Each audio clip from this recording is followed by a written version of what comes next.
Welcome back. Been a long time since we've done a quick video, but yeah, we're back. I believe it's Wednesday, so happy Wednesday. Hope everyone's having a good start to the week. We have a quick update.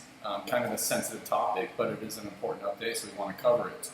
As many of you know, or maybe you don't, the IRGC, which is a military branch of the Iranian government, is labeled as a terrorist organization. Yeah, that's been since 2019 under Trump.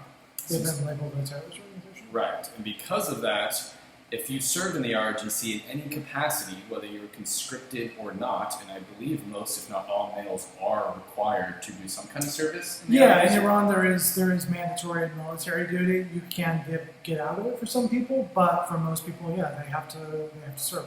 Okay, and if they did, you were barred from getting any type of visa. And again, that's no matter if you were a janitor, I always go back to as an example, or you even, you served for a week. You were barred from getting any type of visa. Yeah, I mean, for example, our client in the lawsuit that we filed was drafted. He was initially told to report to the regular army in Iran. They told him they were all full up, and so he was instead sent to an IRGC base where he had to serve for his mandatory service. And his primary duties while serving for IRGC was basically HR related, right? He pushed paperwork around, processed people who wanted to go on vacation, that kind of stuff. Right.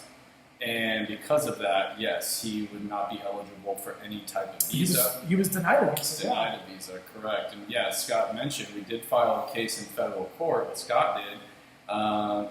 In general, our suit was based on that there should be an exception to this ban rather than just a blanket ban. Yeah, more or less. Individualized determination.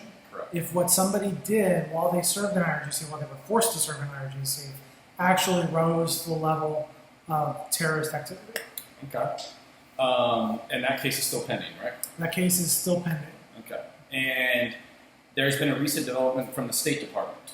Yeah, last week, the State Department came out with new guidelines, basically, where they say that, if you supported a Tier 1 terrorist organization, such as IRGC, right. They would look into on a case-by-case basis to determine if the support you provided was immaterial, yep, or if it was limited material and given under substantial duress. And if so, I mean, a reading from that, you would imagine if they determined that it was immaterial, then that individual would be eligible for a visa. They would fall under the blanket ban for supporting. Yeah, that person would. Yeah, they could say that person was exempted or accepted from that terrorist ban. Right. Now, Scott doesn't like to take credit for this new development. I do. No. Saying that the lawsuit may have been a reason for it, but no, who knows. Anyways, it is an important development.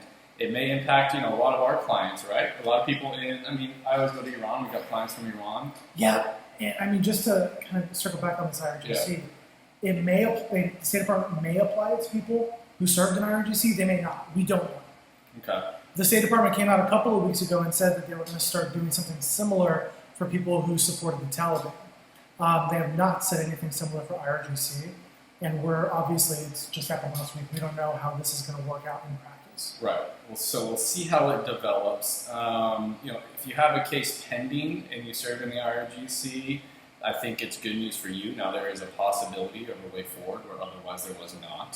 Mm-hmm. Right. It opens the door a little bit, it seems. Yeah, it's a possibility. Yeah. Sure. So it may be time to think about either refiling if you were denied on this kind of basis, or reaching out to our office or another immigration attorney ask questions. We're happy to provide the information. We're here to help. Scott, do you have anything to add? No further. Okay, good. Well, I hope you guys enjoyed the video. Like I said, reach out to us anytime. I'm Alex. This is Scott. We're with the Below Carl Immigration Group. Have a good rest of your week.